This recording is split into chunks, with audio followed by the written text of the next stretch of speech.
as women, we tie our identity so much to our busyness, and we have this kind of idea that unless we're doing something and achieving something and being useful and being helpful, then unless we're doing all those things, then we're not okay. And as soon as we stop, we're inherently lazy and inadequate and all those things.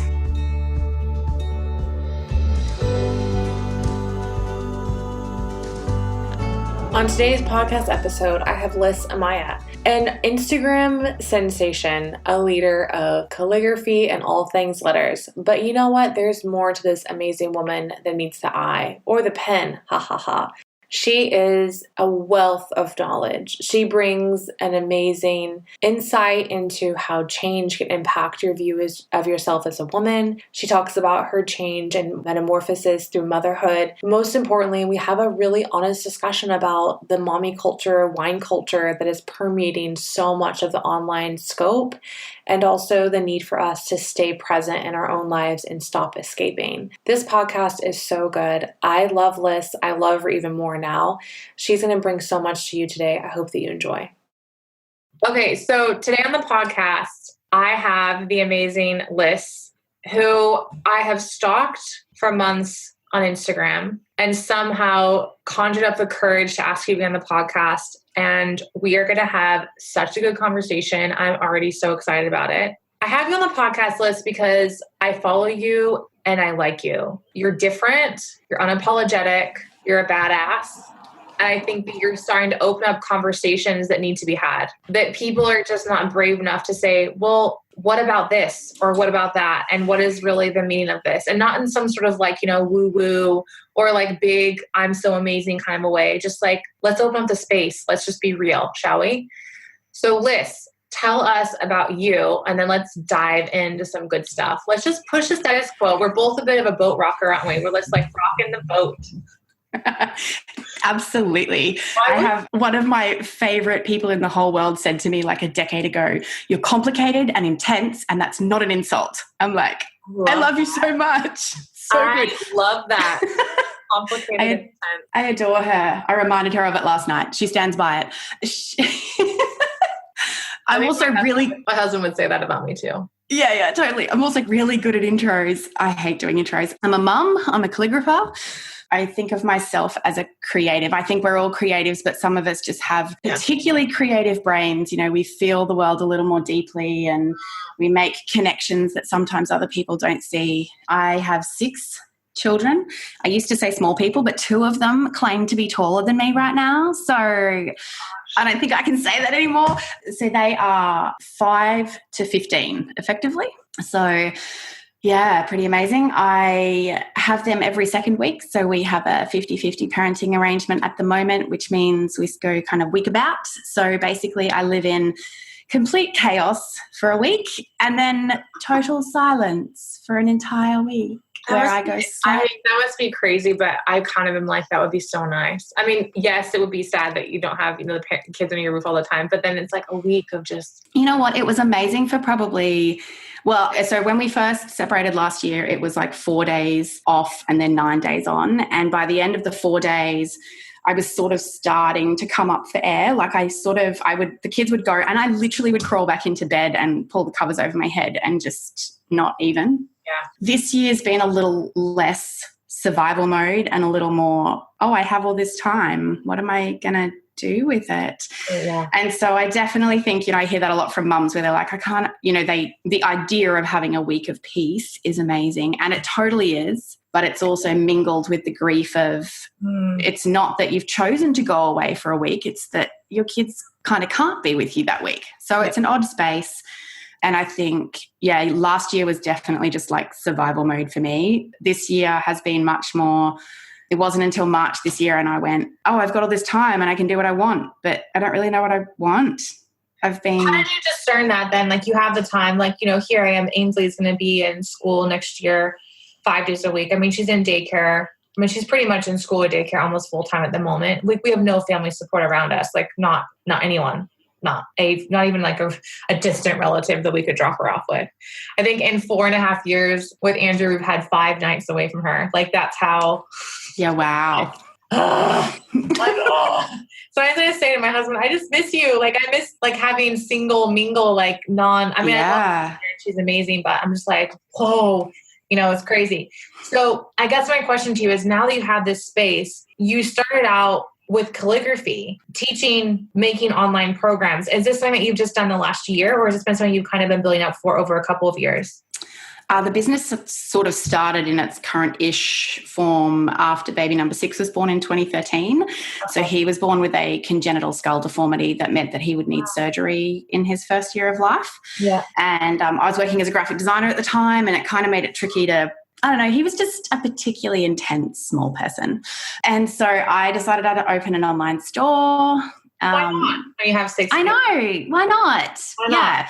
That's it. My mum passed away in 2013, and interestingly, the online store thing was I was selling scripture typography prints, and it kind of came out of this place that I was reflecting on, because again, clearly I keep coming back to relationships, but the women in my life who'd spoken these really powerful things over my life, and really wanting to have an opportunity to create something like that for other people. So that was why it was all about the words and surrounding yourself with words of hope and healing and life. And I discovered pretty quickly I'm not really great at delivering physical products.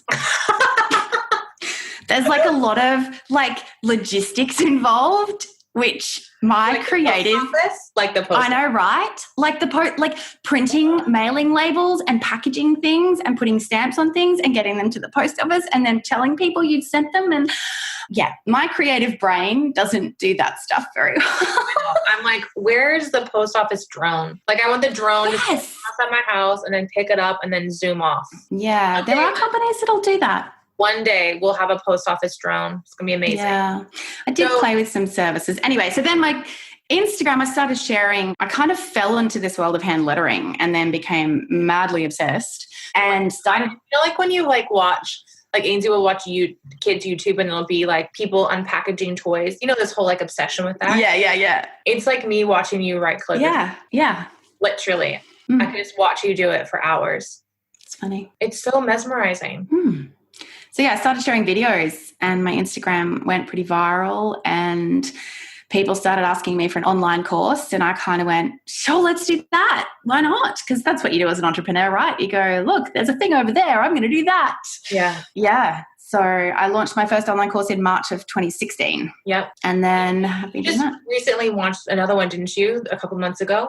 Yeah. So I've got 2 I've kind of done in the last couple of months. One is a creative mindset boot camp kind of thing, which is just I'm running a beta program of at the moment.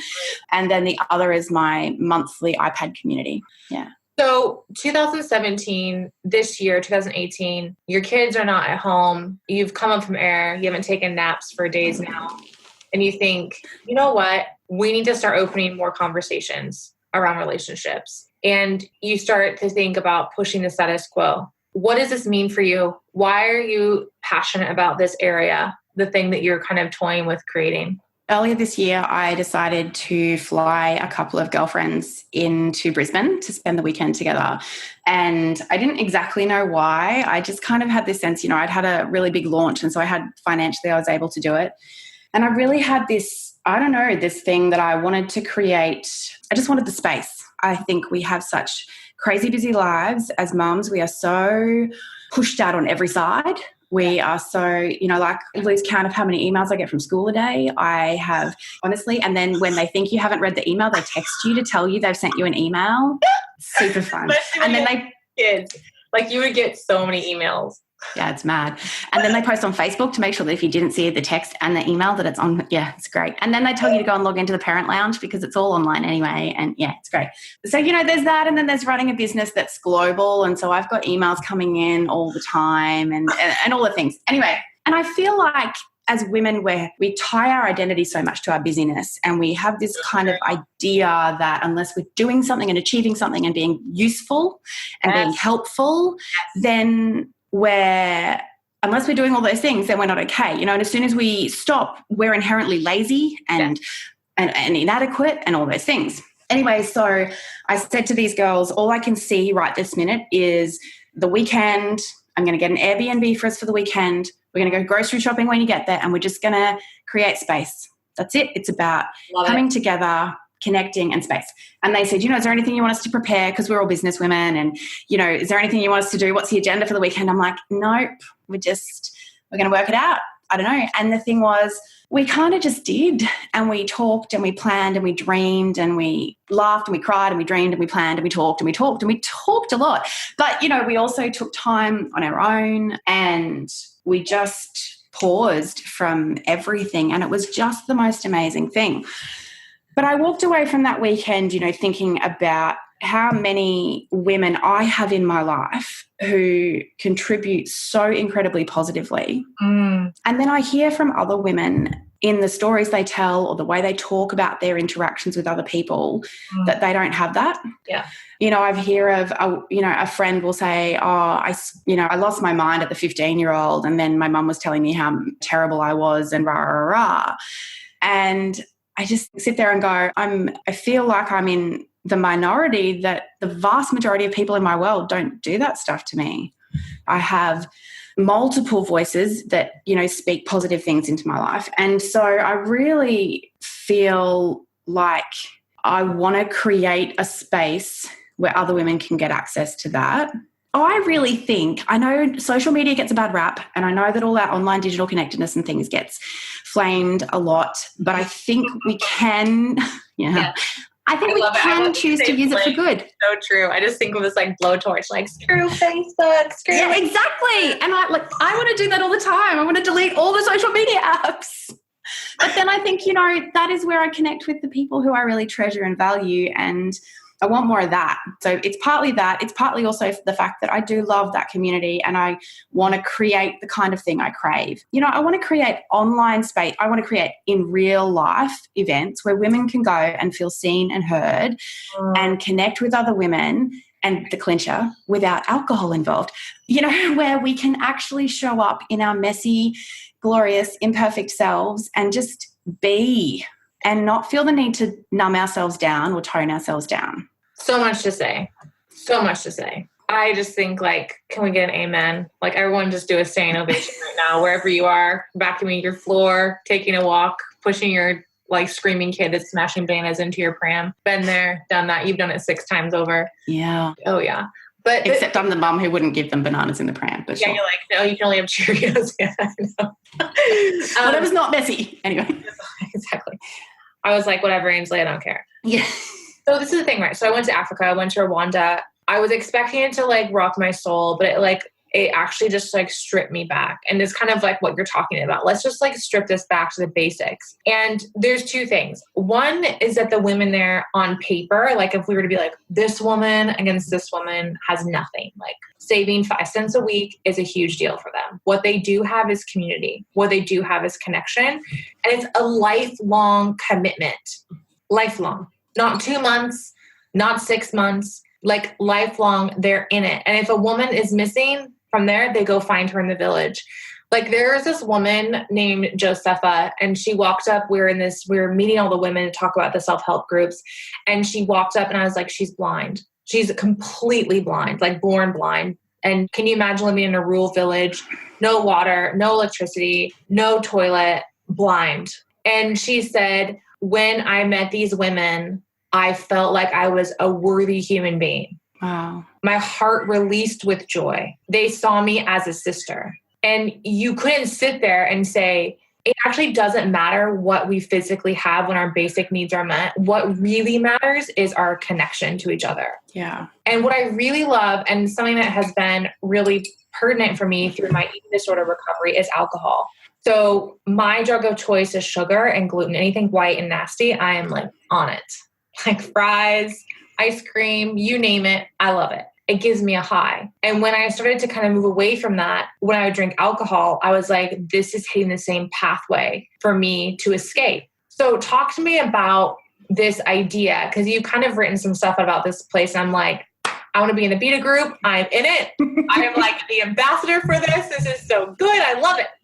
So tell me a little bit about why you think the mommy wine drinking culture is something that you want to kind of massage through. Okay, so for starters, I'm not in a position where I'm just going to say, no one should ever drink alcohol anymore and all the rest. But I just feel like that needs to be said up front. Yeah, because you're going to get a whole bunch of hate mail. I want my wine. You can have your wine. The thing is, okay, so I have a feeling you're as much of a Brené Brown fan as I am. Yeah. Literally, if I were to put my book, it's like every second paragraph. There's sticky notes.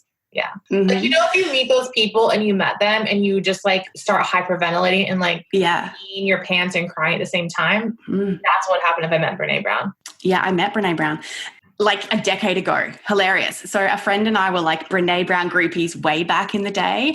And we were both single moms. We flew to Sydney for the day, literally a decade ago. Actually, maybe 8 years ago, to go and see her in Sydney. Anyway, story for another day. But I asked you really quick, was it amazing? It was amazing, yeah. Yeah, she is amazing. Mm-hmm. So I think it was something I read or listened to of hers in the last week. And I don't know if it was in Dare to Lead or if it was in her interview with Marie Forleo around Dare to Lead. Yeah. But she talked about numbing behaviors and how that you can eat chocolate to enjoy the chocolate and to savor the chocolate, or you can eat an entire block of chocolate in order to numb out all the feelings and the emotions, right? Yeah. So I think the same of alcohol in the sense that it's not that I'm going to say no one should ever drink alcohol. You wouldn't say no one should ever eat sugar. It's about considering what's going on for us and why we're doing that and how we're doing that. So for me this year, I am really good at stuffing down my emotions. I'm someone who's very good at looking like I'm fine on the surface and then eventually convincing myself I'm fine. I just have no idea what's going on in my body. I have no idea what I'm actually feeling at any given time, and I definitely can't articulate that or process it in a healthy way. So a big part of what I've been working through this year has been a whole lot of stuff around that and healing and becoming more aware of actually being present in my body and responding to what it's showing me, allowing myself to stay present in my feelings and to even just feel my feelings. Have a little Facebook group where for a while there we were kind of setting intentions each week, and some weeks my whole intention for the week was literally I'm going to feel my feelings. That was it. And it's a big deal because it is a big deal. Your brains are I don't want to feel that. Mm-hmm. I'm not feeling vulnerable and I'm not going to feel hurt. Don't you worry. I'm going to go find that chocolate. I'm going to go find that wine. I'm going to go find that online shopping. I'm going to go find that whatever. It's an addiction because it's so true. I love what you're talking about. Keep going. I just think yes, keep going. Because this is the type of stuff that no one wants to talk about. Yeah. And sometimes it's really scary. If you really feel your feelings, I'm not going to lie to you. Coming back from Africa was hell. Yeah. It was hell on fire. It was when they re-enter the universe and the space shuttle's on fire and they slam in the ocean. That was my re-entry into the world after Africa. Yeah. And I was I hate my marriage. I hate my marriage. I hate where I live. I hate everything. Everything. It was awful. But I just said to my husband, I have to feel this because if I don't feel this and I'm not true to you and I'm telling you what's going on, it's going to be a mess. Yeah. And we're afraid to feel because we're told that we're supposed to feel and look good all the time. Yeah. Well, that's the thing. I mean, women are supposed to be nice and sweet and kind and happy. And we have such a fixation on being happy and being presentable and not being mopey or sad or, cheer up, don't cry. How many times do we get told that, whether it's explicitly or implied, from the moment we can, honestly, we do it to babies. Stop crying, stop crying, stop crying. Well, actually, most of the time when a baby's crying, they're communicating something. Absolutely. So pick them up. Also, I think it's entrepreneurship world too. It's I have so much freedom and I have so much abundance. I'm so in love with what I'm doing. It's so easy. Look at my life. I'm do you know what? I don't feel abundant some days. Sometimes I just want to blow towards my computer and be peace out. I'm done. Yeah. Yep. It's not always perfect. And we just need to feel. Oh, well, I've had a lot of that kind of pervasive loneliness over the last month where I've got all these connections and they're all surface level. And so you can be super, super connected. I mean, I have over 300,000 social media followers. This, I'm visible, I am seen, and I'm quite transparent online. But without that actual deep connection, you can still be in the middle of that and feel incredibly lonely. But we don't talk about that. So true. Anyway. So Brené Brown, sorry, just 1 second. So Brene Brown, I was in Africa and I was like getting ready for this space shuttle to like re-enter and the flames were starting to fly up on the sides of it, metaphorically. And I'm like, I don't want to do it. Don't make me go. And I read the last chapter and she said, Facebook and social media are great for connections, but does not replace face-to-face. Yeah, absolutely. And what you're talking about is at the very least, or the very most, is create an online community that is so real that even though you may not be able to do face-to-face, it feels like face-to-face. Yeah. And I definitely want to have face-to-face events outside of it too. Definitely. But so with this whole kind of like feeling the feelings thing, I realized that I had become much more inclined at 5 o'clock to use wine to tap out. Yeah, totally. So this is going to sound really horrible, but after one glass of wine, I'm a better parent. Like I am less noise sensitive because I am highly sensitive. So I'm noise sensitive. I don't like being touched. I don't like being talked at. I don't like all the noise in the house, which is really great when you've got 6 kids in the house and it's 5 o'clock and everyone's grumpy. So I would have one glass of wine and I honestly, my girls will tell you, I am nicer to be around after one glass of wine. The problem is I also am intense and complicated, but I do things big. So one glass of wine, me, thinks that more glasses of wine would be so much better. And I get into this ridiculous downward spiral. Now, I understand, again, some people can do moderation well. It is not my personality in any space of my life. No. When I love something, I love it with all of me that there possibly is. When I hate something, you better get out of the way because you are going to get trampled like you would not. But yeah, get the point. Sober me would go, you know what, one glass. I've got self-control. I'm an adult. I'm 35. Come on, I can have one glass of wine. And then I'd have more than one glass of wine regularly. And it would become more often and all the rest. Now, do I label myself as an alcoholic? I don't. And I don't think it actually got to the point where it was however we want to define that. Don't know. But I also don't think that matters. And that's kind of been the journey that I've been on this year, where I think sometimes one of the barriers to recovery for women around problematic relationships with alcohol is that they think that they can't access help until they can say, I'm an alcoholic, or can come up with some huge problem. It's almost like we think we have to absolutely get to rock bottom before we can go, I'm changing this. And I feel like whatever that gets labelled as, I have over the last 6 months gone, I don't like how this feels.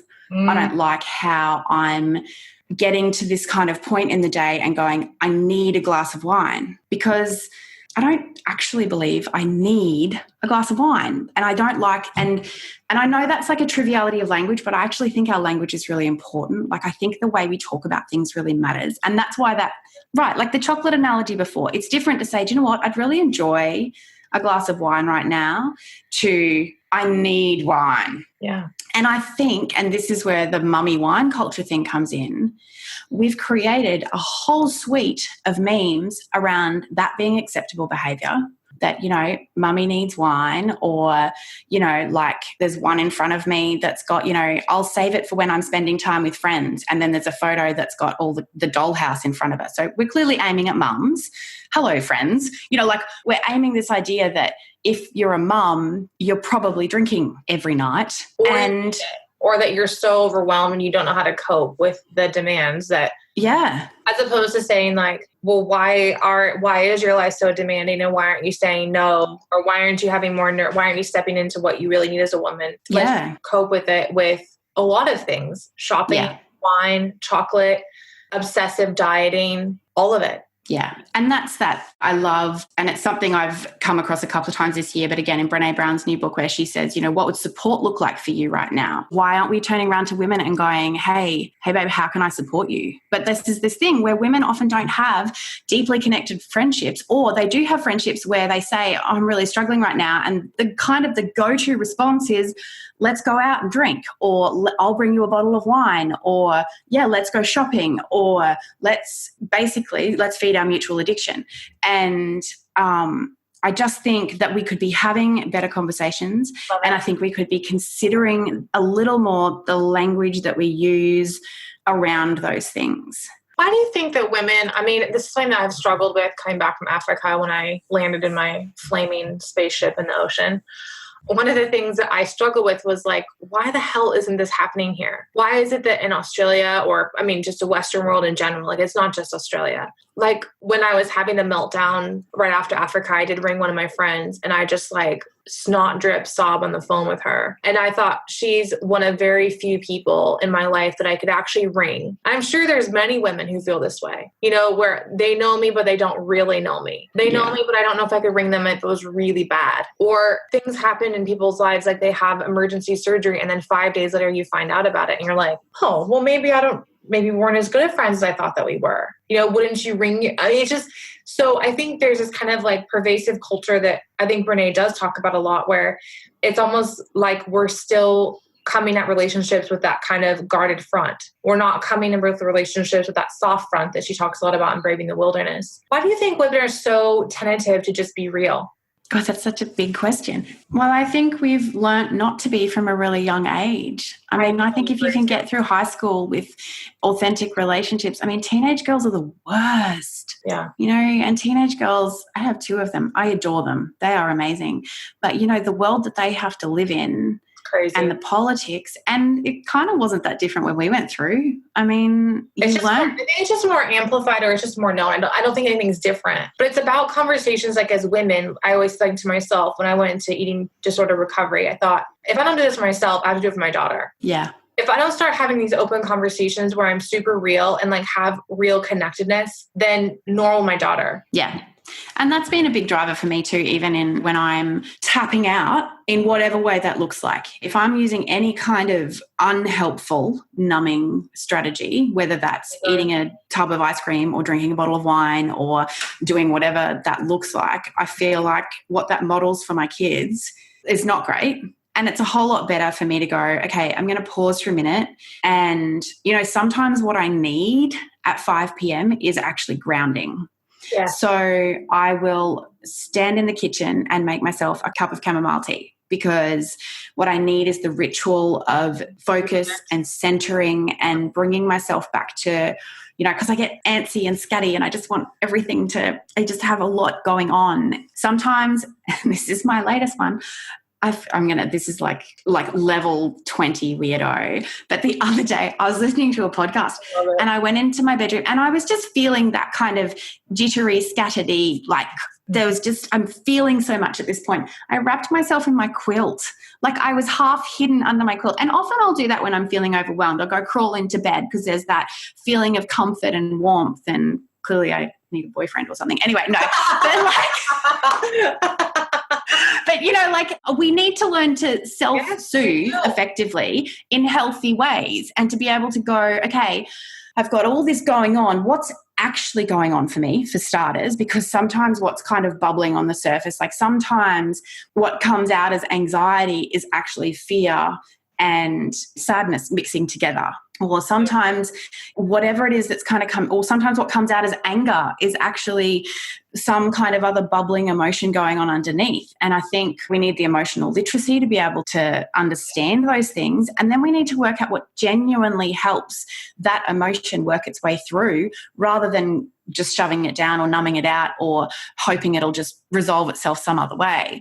And I think that and I've done, you know, my kids are 15, so I should have been doing this a long time ago, but my eldest is 15. Yeah, I really want to do better at being able to say to myself, okay, what's happening for me right now? Because then the more I do that, the more I can go to them. And I've started doing a bit more of that, like what's happening for you right now? What are you feeling right now? Or what does support look like for you right now?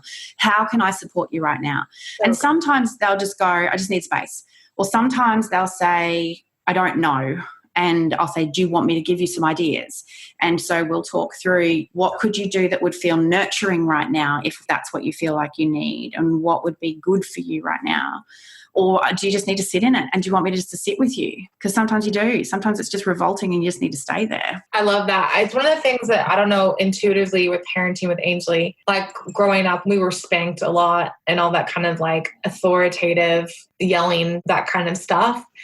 And it was one thing I just decided I was just never going to do. I thought it's just not my thing. So, but Ainsley does have expectations of what she has to do. And one of the things is I'll say to her, you're not being very nice right now. And I really don't want to be around it. And so I'm going to ask you to go to your room. And when you feel like you're ready to come back out and be nice and polite and kind and just enjoyable to be around, you can come out.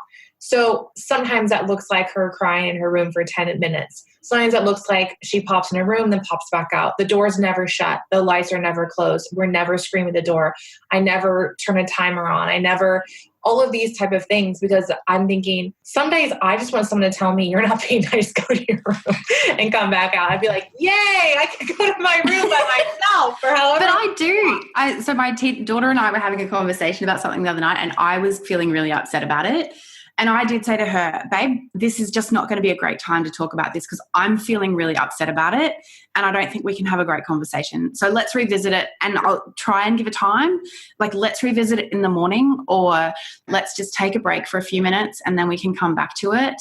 I mean, you have to come back to it, but I think we need to sometimes, yeah. We do. And I think as women, we need to say, so like one other thing I'll say is sometimes my husband is like, I need you to hug me. I need to have sex with you tonight. Like, I need that connection. And it's so important for women to like understand their sexuality as well. Yeah. To be able to say like, I want you to hold me. I want you to have sex with me. I don't enjoy this. Like, I need you to hold my hand. I need you to tell me that you love me more. Like, all of this type of stuff that you're talking about is really important, because when we don't say what we need, we start the numbing culture again. Yeah. And we need to do it in all of our relationships. Honestly, I will ring girlfriends and go, I need you to remind me I can do this. And I have one girlfriend, like, I adore her, but the second I say that, she tries to fix the problem. Yes. And I'll say, okay, I love you. And I really appreciate got history where I've sort of said to her, I've explained to her there's a habit of that happening. And I'll say, okay, I'm hearing you right now. I just need you to tell me it's going to be okay. You've got this, this remind me. And so I think it's okay. Yeah, I totally think we need to get better at asking for what we need. And then we need to get better at actually expecting the people in our lives to deliver on it too. And then the other one is, which she and I've talked a bit about, again, for her, it's a big deal to try and help people. And my adopted mother friend person, I need to give her a better name. Oftentimes I'll send her these like meltdown rants and she'll send back big hugs. Like, that's it. It's just, you've been seen. Yeah. All it is you've been seen and you've been heard. Like, she's not going to fix it for me because she can't. She's not going to take it on as her own problem because it's not. And I think we need to get better at just kind of like not owning other people's crap, but also knowing how to genuinely ask for what we need. And in all spaces. I totally agree. So tell me, are you going to tell a little bit about what this place is going to be, or is it still a little bit secret turtles? Because I'm like, I don't want to like let the cat out of the bag, but I kind of like letting the paw out of the bag. Hilarious. Look, I don't want to. You send me a full rundown. I'm like, where do I sign up? Where's the call action button? Hilarious. Well, okay, so the thing was, I've kind of written this manifesto. So literally so good. So I kind of, after we had that retreat earlier in the year and I was thinking through this thing, and as is usually the case, the name just appears out of nowhere, and it was Bravish. And the idea behind that is parenting is, can I swear on here? Yeah. Okay, so parenting some days is a shit show and it requires a ton of bravery, but a whole lot of that time we just don't feel like we've got it. So you're like, so that's just kind of there. Yeah, so it's like, I don't feel real brave. I'm just kind of bravish. Oh, God. And so what I've said is basically that, I want a space for mums. I mean, for women in general, but I think there's that, my heart is around parenting, to connect and have conversations about, important topics and to encourage one another in that parenting shit show. So, I do want to talk dismantling white feminism, because white women are the worst. Like, we really are.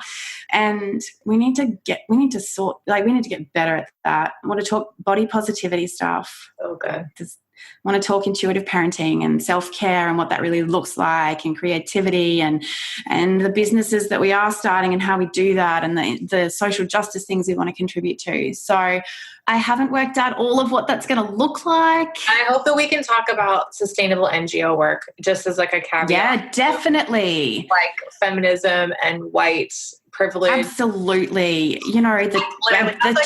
whole other podcast. Oh man. And the church's role in perpetuating the whole white savior complex and nope. I am like, so this is amazing. And kind of say some things that you won't find here. Okay. So won't find? Like, yes. Okay, so the things that you won't find at Bravish are the words mummy blogger, mumpreneur, or any other made-up term that defines your awesomeness by the fact that you are female and you have reproduced. You won't find recipes or organisation tips, because you won't find diet tips, cleaning tips, weight loss stories, or really kind of anything that trends on Pinterest. You won't find hysteria about the latest social media platform, gaming trend or movie that is being marketed to our children, because we already have enough pressure. Yeah, you won't find any kind of mummy measuring sticks designed to make you feel shit about how you parent. And you definitely won't find a celebration of alcohol-fueled motherhood. Mummy doesn't need wine. Mummy needs sleep, self-care, and a group of badass sister friends who have her back, will cheer her on, and remind her to breathe when it all feels too hard. This is so good. This is what women are craving. Like, this is what women are absolutely craving. And there's a lot of, I think, I call it propaganda around like a sisterhood and tribes and collectives and connections. It's all a marketing ploy to advance someone's business. And it's all rampant cultural appropriation. Like, we need to stop it. Particularly those of us, again, we white women have no claim over half of that language. No, we don't. And as you said, we actually don't even have any clue what that looks like half the time. No, we don't. We haven't done it. No. We haven't lived it. It's not. And it's like, I looked at that and I just thought, you know what I really want is like a whole bunch of Lisses in my life that are like, this is freaking nuts. Do you want some seltzer water and some like limes? And they're not even organic. They're like on sale in the bin at Woolworths. That's what I want, because I'm like, yes, my kitty's organic as much as possible. And some days she gets French fries because she's hungry and I just don't have time to go in the store. Yeah. So, like, let's just keep it so real. And some days when I want to like blowtorch social media, like with the biggest blowtorch I could find, lots of diesel, I just think, Michelle, you just have to keep going, because people need you and you need to just show up as authentically as possible, because there's so much BS out there. And I am so excited for you to start this community. I'm so excited that we're talking about this type of stuff, because it needs to be spoken about. And I'm so excited, Liss, that you're using the space that you have been given and the kind of craziness that your life has been, not what you planned it to be, to really unearth something very special for women. Thanks. It's beautiful. Thanks. I'm super excited. I'm like nervous because it feels big, but I'm super excited. And I think the thing about Bravish too is it's definitely not a space I want to be about me. I want it to be about all of the women who connect. And I think it will. So it's about a genuine consciousness around your space, your privilege, your race, your religion, your context in the world around other women. And when I was sitting in Rwanda, out in the middle of nowhere, I hadn't showered for, Lord, I didn't even bring dry shampoo. I was like, dang it, I should have brought dry shampoo. Western privilege would be like some flavored cornstarch. But I thought to myself, we are so much more connected than we are unconnected if we could just get over what we think is right and what we think is wrong. And we just start to see people as human beings, as women together. Yeah, totally. So, Liss, where can we find you? So you can find me at liss.com.au, and you can find Bravish at bravish.co. There's not a lot there right now, but, the podcast isn't going live today. And, I usually get things done better once I put them out there, and then I have to make it happen. It's there. So everyone's going to be like, come on, Liss, come on. And also you're on Instagram as well. It's Liss. You guys, she's amazing. I was saying earlier about how the trend on YouTube where you watch people unpackage like little toys and out of like plastic wrap. That's what I do when I watch her do her calligraphy. I'm like, just take me away, Liss, take me away. Thank amazing. You so much for joining me. You're amazing. Thank you for having me. It's been amazing. Cool.